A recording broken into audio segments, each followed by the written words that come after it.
I'd like to call to order the meeting for the Sacramento Area Sewer District for January 22, 2025. Opening the meeting. Could you please take the roll and establish quorum? Thank you, Chairperson Karpinski. Just looking at the directions. Okay. Member Desmond? Here. Kennedy? Here. Rathel?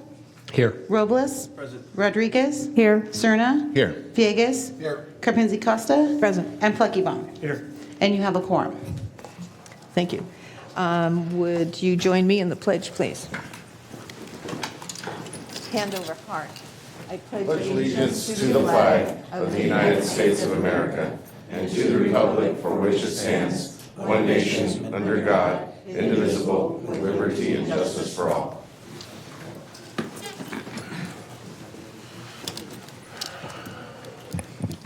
Can you please read the statement for public comment? This meeting of the Sacramento Area Sewer District is live and recorded with closed captioning. It is cablecast on Metro Cable Channel 14, the local government affairs channel, on the Comcast and DirecTV UVerse cable systems. It is also live streamed at metro14live.saccounty.gov. Today's meeting replays Sunday, January 26th at 9 a.m. on Metro Cable 14. Once posted, the recording of this meeting can be viewed on demand at youtube.com/Metro Cable 14. In accordance with the Government Code 54952.3, compensation for meeting of these legislative bodies is required to be verbally disclosed. The amount of $100 will be paid for each member participating today as a member of the Sacramento Area Sewer District. Compensation for Sacramento County supervisors and City of Sacramento council members is paid to the county and city respectively to partially offset the cost of those governments. Compensation for other board members is delivered to the individuals. To make an in-person public comment, please complete a speaker request form and hand it to the clerk. The chairperson will call your name when it is your turn to make a comment. You may send written comments by email to boardclerk@saccounty.gov. Your comment will be routed to the board and filed in the record. And that concludes the clerk's statement. Thank you. I noticed that the bus just pulled up and we have some new additions. So I see that Member Sander has joined us, Member Kaplan, and Member Dickinson Member is here. Dickinson. Okay, thank you. thank you. Moving on to item 1, consent matters. This is a contract to approve the selection and agreement with Longitude 123 Inc. for engineering and environmental services for the evaluation of pipeline removal or abandonment. Are there any public comments on this item? I did not receive any speaker request forms. So moved. Second. So a motion by Kaplan and a second by Desmond. Please vote. You'll have to manually record me. My name does not appear on attendees. Okay, I'll just close the vote and take a voice vote. Oh, it just appeared. I have to take the voice vote because Director Sanders' name isn't there. And Or my name it just showed up. appears. Okay, Do I Mine get to is vote? also One more struggling time. up here. okay. Oh, now vote. Okay. Director Villegas Is that what you guys are doing for the board? and, Are you doing that? Really? Yes, for me. okay, My touch panel is still asking to log in here. okay. And the motion carries with those members present, including Member Rathel. And I think we had another new addition. Yes. Member, noting that Member Orozco is here now also, 9:37. Okay, moving on to item number 2, separate matters.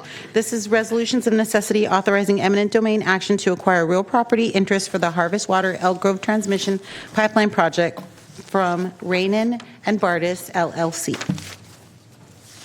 Are there any questions or comments from our members? Do we really need a presentation? Seeing none, are there any public comments? You have a brief oral presentation. Oh, you do? Oh, I see this. Okay. the See it. I'm sorry. I'll move to waive the presentation. It's January. It's January still, right? So I'll get this down by March or so. Good morning. I'm Kyle Frazier. I'm the project manager for the Elk Grove Transmission Pipeline project.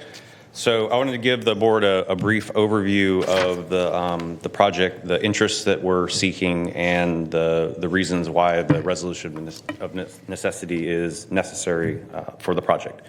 So the Elk Grove Transmission Main project connects to the Harvest Water Pump Station and extends south through the city of Elk Grove, connecting to the remainder of our Harvest Water projects that provide water to our customers. The majority of the alignment is located within the road right-of-ways. In this particular location, there was not enough room within the road right-of-way due to existing utilities, and then the median had a number of established oak trees that we wanted to avoid. So the best alignment that we could choose was an alignment just next to the road that went through the subject properties. So Sac Sewer is seeking permanent and temporary easements to support the installation, the operation, and the ongoing maintenance of our 66-inch diameter recycled water transmission pipeline. So we first began property negotiations back in October of 23, and we reached, after several months of negotiations, we reached a agreement with the property owners. At that time is when we ran into some issues with vesting. So the properties are owned by an LLC, and during the time period, one of the owners of the LLC passed away. So as we moved forward with processing the easement acquisition, it was determined by title that the existing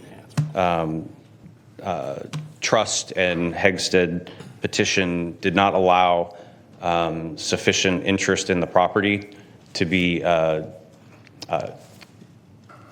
signed over to Sac Sewer. So at that point, we talked to the property owners and reviewed the options on how to move forward. And one of the options was to have the property go back through probate to have the interests assigned reassigned to the proper heirs. In discussions with the family, they did not want to do that particular route. So where we're at right now is we've chosen the preferred route which is to go through a friendly condemnation proceeding, which will allow Sac Sewer to use eminent domain to obtain the rights that we need for the pipeline. So the action is not opposed by the property owners. The compensation has been agreed to. So at this point, we're asking that your board approve the resolutions of necessity and allow the process to move forward so that we can obtain the property rights that we need for the project. I have a question. I'm representing the seller. I don't know the protocol.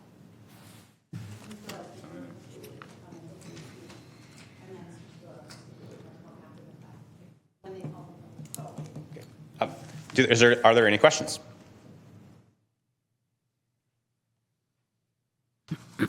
Thank you. So we have one public comment.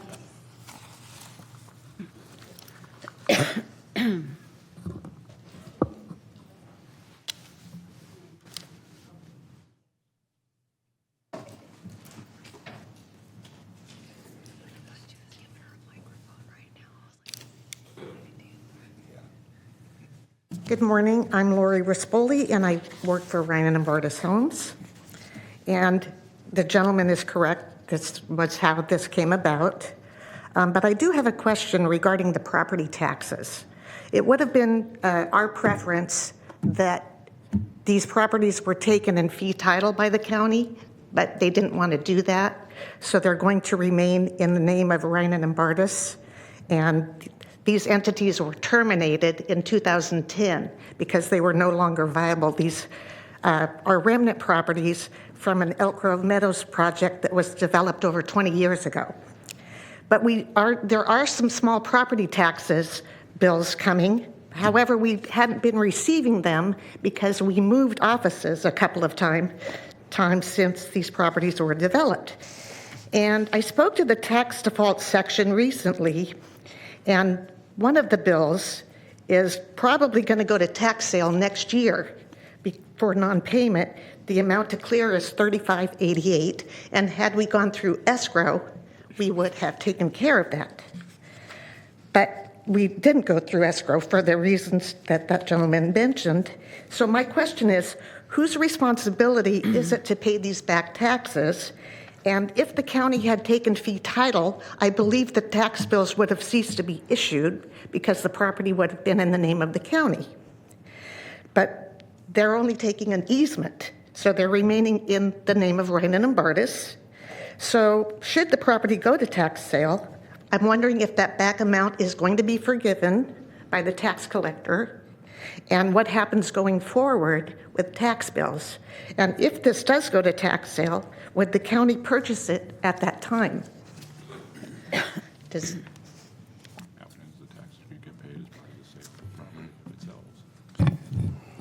She's waiting for, we heard your public comment, and we don't comment on your comment. We have to, you deal with staff? No, we do. So I'll just jump in real Okay, to quick. have I can't counsel. answer your questions right now. Appears to be a new issue. okay. But staff will work with you and we'll figure out what happens to those back taxes. Did you say 3,588? Yes. Okay.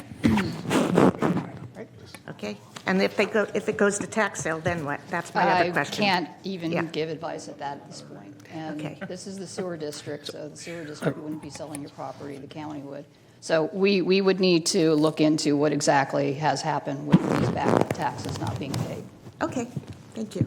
I believe Director Dickinson has comments as well. No, that's fine. I think you started to answer it. I mean, the standard is when the property gets sold, if it's a tax sale, the back taxes are going to get paid as part of a sale if the property sells. And then whoever buys the property would be responsible for any property taxes going forward. It's not complicated.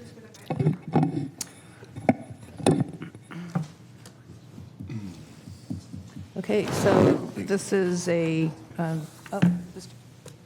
Director Kennedy.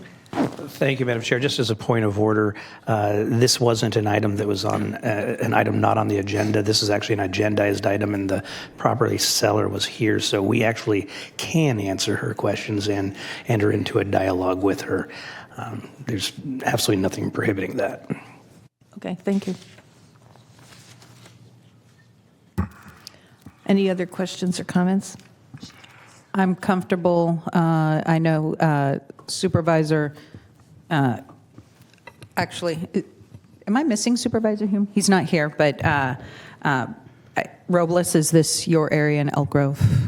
I kind of look to you. Are you comfortable with moving forward with this while the issues get figured out? I am. Then I will make a motion to approve authorizing eminent domain action to acquire the property. I'll second. We have a motion and a second. And was that a motion by member, or second by member Rodriguez? Yes. Thank you. Please vote. And motion carries with those members present. Next item, please. Item number 3 is a separate matter. This is to fill 2 vacancies on the Investment Advisory Committee, and there's a presentation by Director of Finance, Tepa Banda. Good morning, Chair and members of the board. I don't have a PowerPoint presentation for this. It should be fairly short. So the Investment Advisory Committee is a standing committee of the board, so it's subject to Brown Act rules. It was formed about 3 years ago in 2021 when the district decided to establish an investment program for its strategic reserves. Prior to that, all the district funds were invested by the county treasurer in the local investment fund. So in 2021, the district decided to move those funds and invest them separately. So as part of those actions, this investment advisory committee was formed. The committee has 3 board members on it, but right now there's only one. Director Valenzuela left the board in November last year, and early this month, Director Aquino from City of Folsom also left. So we have 2 vacancies on that committee. So that's why we're asking for volunteers. There are no specific qualifications to serve on this board. The main task for this committee is to review the investment performance for our program. So They meet for 3 months, quarterly, to review performance on the prior quarter and provide any type of guidance to staff and our investment advisors. The next meeting is in February 26. After that, we have 3 more meetings this year, in May, in August, and in November. So it would be ideal if we could have 2 members by our next meeting in February. So that's the item, that's the ask, is for 2 volunteer board members to serve on this committee. Well, I have 1 volunteer already from the city of Folsom, our newest member, Director Rachel. So I preferably would like somebody from the city of Sacramento to replace the city of Sacramento vacancy. Is there anyone from the city of Sacramento that would like to punch in? Yeah. Who's not here? Wait, who's not here? Let's recruit them. Jennings and... If not, we'll just take how about the city of Elk Grove? Elk Grove. Share the will. I think they said Sacramento. Just keep in mind, it's literally about an hour meeting once a quarter. And you meet at the end of our regular meeting, it's right so it's after not a this meeting. special trip in. The meetings are scheduled as part of, at the end of a regularly scheduled board meeting, so you don't have to come here an extra day. Correct. I'll do it. Awesome. You signed up? Yes. Okay. We good? Yes, so that's member Rachel and Robles, who will be joining the Investment Advisory Committee. Do I have a motion? I'll make the motion as chair. Oh, and do we have any public comments? I'm sorry, do we have any public Public commenters? comment? No, I did not receive any speaker request forms. Okay. I'll make the motion as chair. I'll second. I'm sorry, who made the second? Second, Rodriguez. Thank you. Please vote.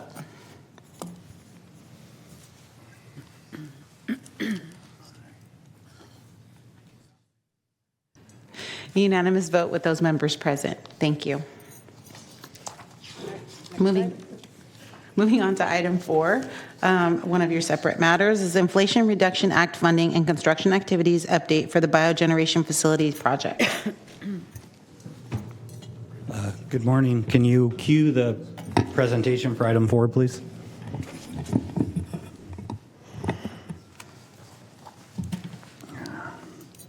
All right. Good morning, Madam Chair, members of the board. I'm Steve Nabozic, and I'll be providing updates on the status of our federal funding pursuit and construction progress for the biogeneration facility. I'm going to start with the project overview, then I'll provide an update on the Inflation Reduction Act. We're going to talk about the IRA opportunity, logistics, and the current credit estimate range. The construction update is going to include work accomplished to date and unexpected subsurface conditions encountered in the field. We're going to close the discussions with staff's recommendation. Please ask questions as I go, and I'm going to do my best to answer them.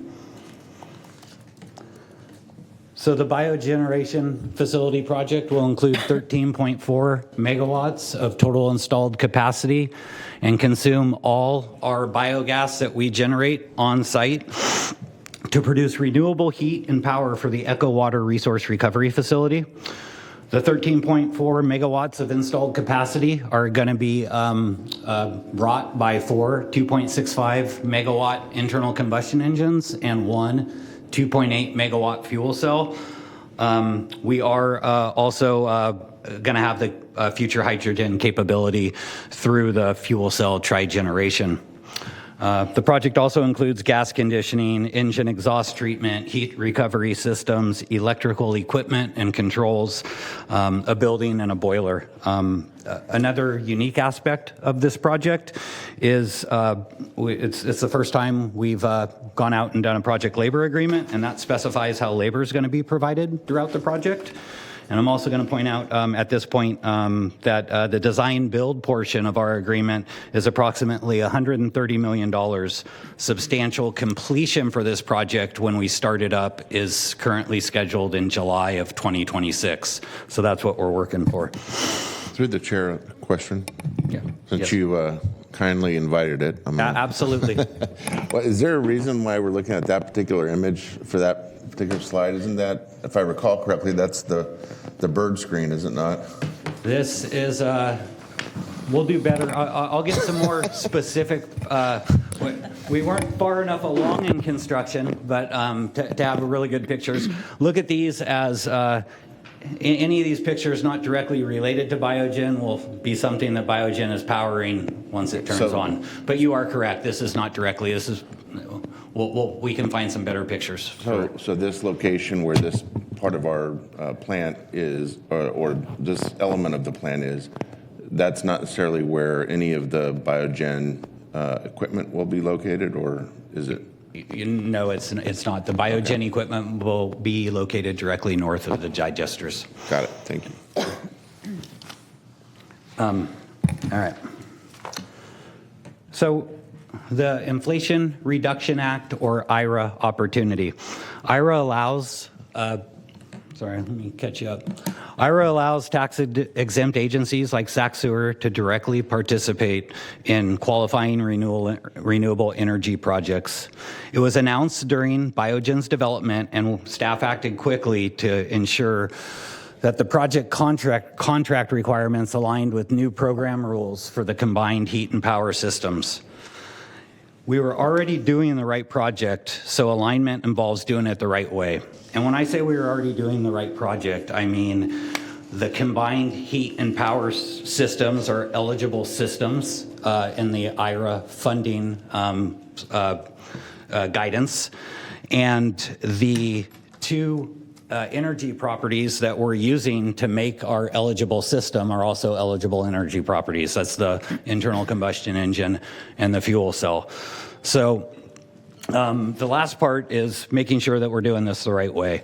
And the way we do that is we make sure that we meet the federal prevailing wage and apprenticeship requirements, the domestic content requirements, and we begin construction by December 31st, 2024.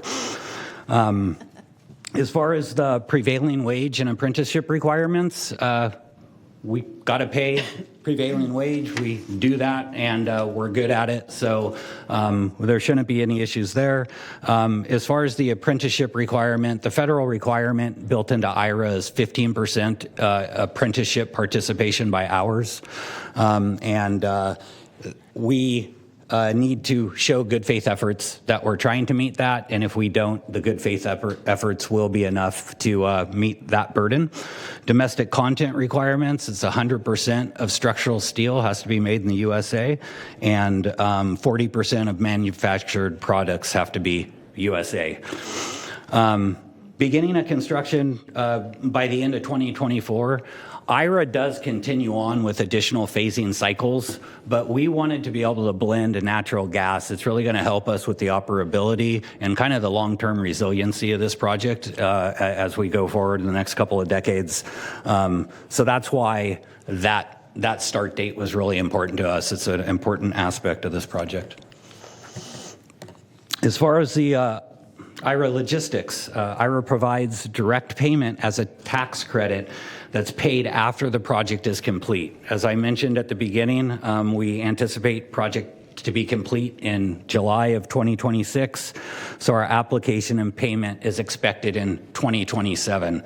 Further, we operate on a fiscal year, so we're currently slated to deliver this project right at the beginning of a fiscal year. If that holds true, we would be applying for payment at the beginning of the next fiscal year. Question. Yes. So given what you just mentioned about the sequence of how we would benefit through IRA for this project, more or less kind of coming at the end of the project, what, if anything, is at risk given the change in administration? So great question, and kind of the elephant we knew that was in the room coming today. We don't have a crystal ball that gives the answer, but we can give you our best advice is with where we sit inside the IRA tax credit, we're in a better position than folks that are lining up for IRA funding directly from grants or loans. Those are likely going to be the first items, as we understand it, that the new administration might pivot off of. It's the easiest to pivot off of. So we sit in the tax credit. As a tax credit. It's our understanding that the IRS has already made a couple potential moves that will make it harder to claw back what we are going for. It's a low moderate risk is what we're hearing from consultants, tax advisors, things like that for our current positioning in the IRA package. Has the express question been asked of our consultants whether or not any of the IRS involvement can be shaped by executive order? I haven't received that direct feedback. I can ask that direct question. I would encourage you to ask that question. Mr. Dickinson has a question. I'm just curious, if the payment is in the form of a tax credit and the agency is tax exempt, how can we apply a tax credit? How can we receive and how can we apply a tax credit? Yeah, the IRA really leverages Section 48 of the IRS tax code, and Section 48 is built. It's called the investment tax credit, and I think a lot of your board are familiar with the solar array that we built out at the treatment plant. There was no concessions made to Section 48. So at the time we built our solar array out there was no way for us as a sewer agency and a tax-exempt agency to leverage any of the funding. We had to go through a private party, and that's why we have our power purchase agreement to grab that 40% of funding. What IRA's done is it's made significant changes to Section 48 of the tax code to allow direct participation by a tax-exempt agency. So while it sounds obtuse, I guess, it just doesn't sound right. Yes, we are. The Section 48 changes allows us as a non-tax-paying entity to directly apply and receive the tax credit. I see. So you're using the term tax credit, but it's not really a tax credit. It's really a rebate, a discount, something along those lines. Correct. Yeah. It's the way the IRS has shaped it for us. Okay. Thank you. Yeah. Member Villegas, please. Thank you, Madam Chair. Thank you, Steve, for the update. So it says in here that the geotechnical discovery was slightly different than our original engineer's estimate on some of the challenges there. I think it says that you'll update us in January. Are we worried about that, or is that still going to likely be within the originally approved budget, or what's your thinking on that? If you'll afford me a couple more slides, I'll get directly into okay, thank you. Thank you. All right. So, again, IRA provides direct payment to us. Our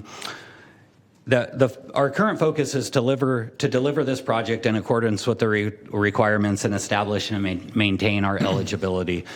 So Amoresco's contract includes requirements and it has penalties and incentives. They have a $2 million incentive, $2 million penalty to help do everything that we need to do to secure this funding. And there's a fair amount. We're a lot of third-party non-disclosure agreements, so we can work with vendors and us not know pricing, but our tax. So there's a lot of work that Ernst Young, our tax advisor, is doing behind the scenes. Ernst Young has reviewed our project scope and contracts, and they've offered a positive tax position. And when I say that, it's a positive, or it's the best we're going to get from a tax advisor. And it's in terms of our project eligibility and us meeting the start of construction. So us getting in the door so we can do the things we need to do, meet PWA, meet domestic content, and receive funding. No other actions are required other than monitoring and enforcing the contracts. So a significant milestone was meeting the beginning of construction. because it was a make or break deadline for receiving any tax credit. We just want to take a second to acknowledge the Sacramento Metropolitan Air Quality Management District for partnering with Sac Sewer on the permitting reviews and emission credit actions. It was a pretty complicated project. We have a unique air permit arrangement, and live in kind of a unique world with something we call an umbrella permit. We share some emissions with SMUD because of the nature of their Carson facility. So it was a lot to unwind. The Air District received our applications. They were transparent in our communications as far as timing. They were forthcoming with their needs, and ultimately also did a fairly significant amount of work because we had to grab our emission credits from a couple of different banks based on our project and what we were applying credits to. Just bottom line, they were transparent and communicating all throughout the process, and we're just very thankful to them. Also of the whole Biogen team and Amoresco team, because they were burning the candle at both ends to get our foundation in the ground so we could meet the physical construction milestone. So this is the slide that will probably draw most interest, and let's talk a little bit about the IRA preliminary credit estimate and why I'm giving you such a broad range. The total capital expenditures at the top row there that we estimate being eligible before we do any haircutting for this project are about $150 million. That includes that base DB agreement cost of Amoresco of $130 million.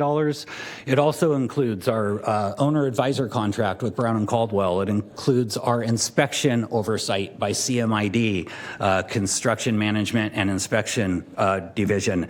It includes our Ernst Young contract for tax advisory services, and it also includes Sac Sewer labor. So that's the whole pool before Ernst Young has given it any haircuts that they say, and then they take the step and they say, in a typical renewable combined heat and power project, we typically see about 70% of total estimated capital expenditures.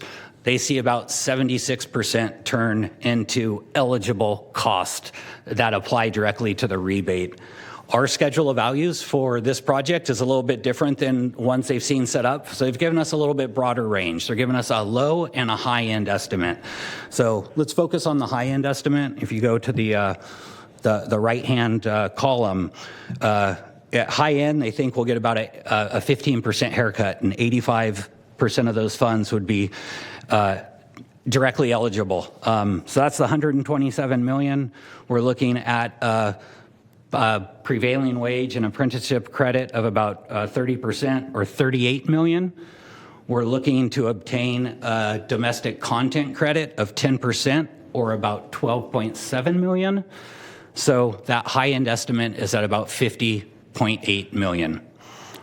When you look at the middle column, this is the low end estimate. So we're taking a 30% haircut to get to our eligible costs. So now we only have $105 million being eligible. 30% of that is the PWA credit that we're confident we can meet. And if you do not get domestic content, it just doesn't mean you didn't get it. They give you a further haircut, and they take 10% of your PWA credit. So that is the math on how we end up at the lower range of about a little over 28 million. You know you're the wrong person in the room to use the haircut metaphor, right? I would get 100%. I wasn't anticipating that one. Is there any questions while I still have that slide up? But that's preliminary right now. As costs grow, we've already asked you. So to an initial response before I get to your next slide on the change order that we're going to be talking about in the next couple slides, I already have that question in. How is this going to apply? And Ernst Young's looking at it, and they haven't given me a response yet. But that's in the works. All right. So for a construction update, again, the Air District, they actually delivered those authorities to construct on the last day of August. We're very thankful for those. That allowed us and Amoresco to really start committing to getting equipment out there. We were grading the site in October, and we began and finished a good amount of deep foundation work in December, meeting that start of construction target. As far as a appropriate picture, Supervisor Cerna, this is a fuel cell, and it is being unloaded and dropped in West Sacramento. It's been ordered, paid for, and delivered, and it's waiting to come to our site when the site's ready. As far as the engines go, they're in the manufacturing process, and they're going to be shipped out, I think, soon, by the end of January, and we're going to receive them by the middle of March. Other things like the building, we anticipate the building that's going to house the engines going to be there in March. We have a lot of electrical equipment, the boiler, gas conditioning equipment coming between spring and summer. It's just a lot of stuff, and a lot of the smaller balance of plant equipment is also in the order of being ordered and shipped. So, just a question, comment here. Is it possible that when this part of our plant comes online, that you could offer board members a tour of what we're doing? Absolutely. Where I know we've been rich on the availability of tours in the past, and this is a pretty impressive addition to the plan. So, yeah. Thanks. Okay. All right. So we talked about some of the good news and some of the milestones. Now, maybe it's not the not so good news, but what they say in construction, it is what it is. So when we did encounter differing site conditions.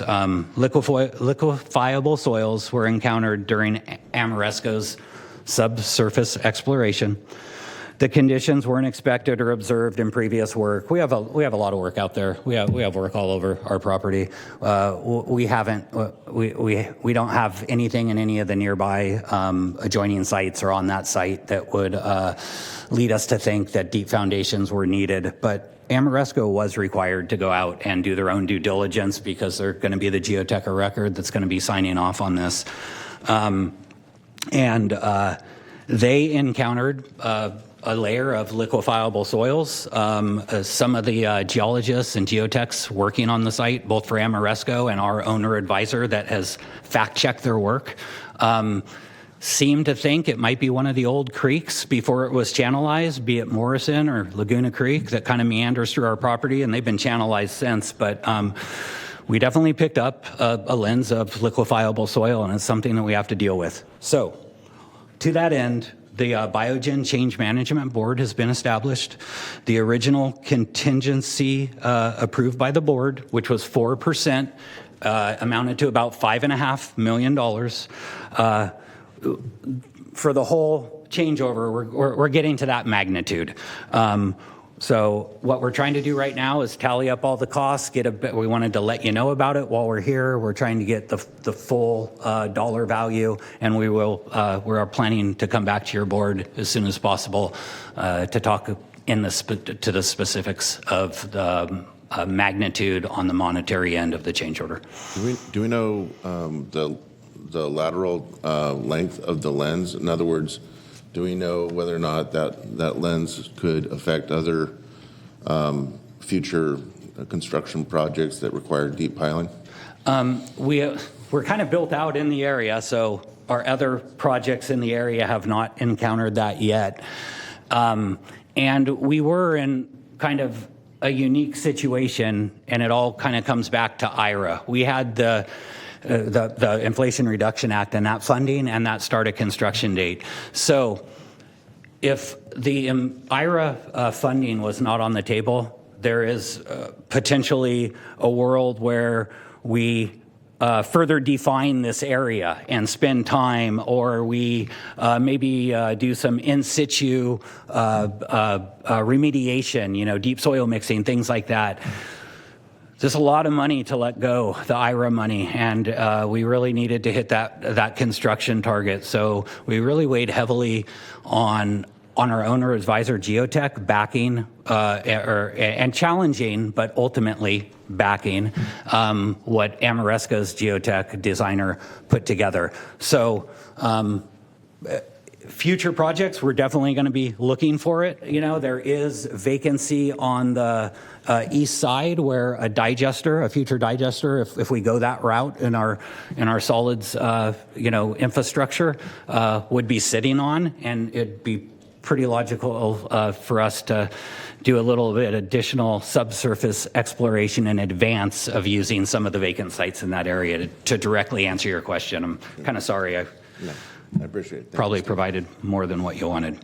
Director Dickinson? I'm just curious, are you saying that essentially the entirety of the contingency will be consumed by the additional cost for the deep foundation work? That is correct. That's what we anticipate. I do not have, and that's about 4%. I do not have a final dollar amount right now, and we're also currently negotiating some of the monetary dollar amounts with Ameresco. So the contingency is only 4%? It was just the initial contingency that was set at the beginning of the project to allow us to address and keep construction moving forward at a good pace while we dealt with potential change orders. We definitely weren't expecting a deep foundation to come eat it all up. That's a fairly small contingency in my experience, but so the cost right now, recognizing that you don't have it fully assessed at this point, the cost right now associated with the deep foundation work is how much?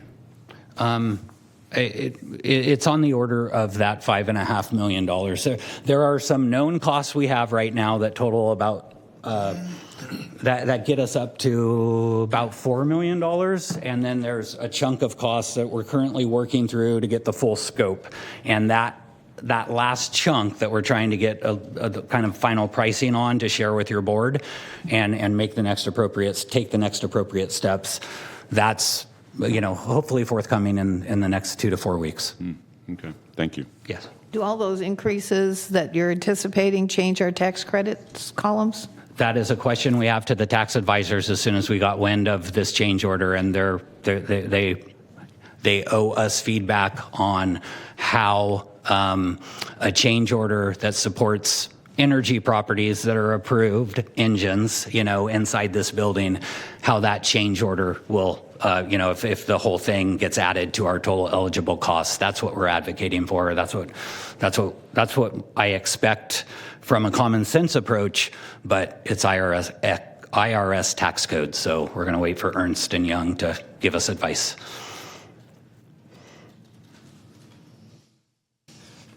All right, so I think I made it pretty much to the end of this slide here.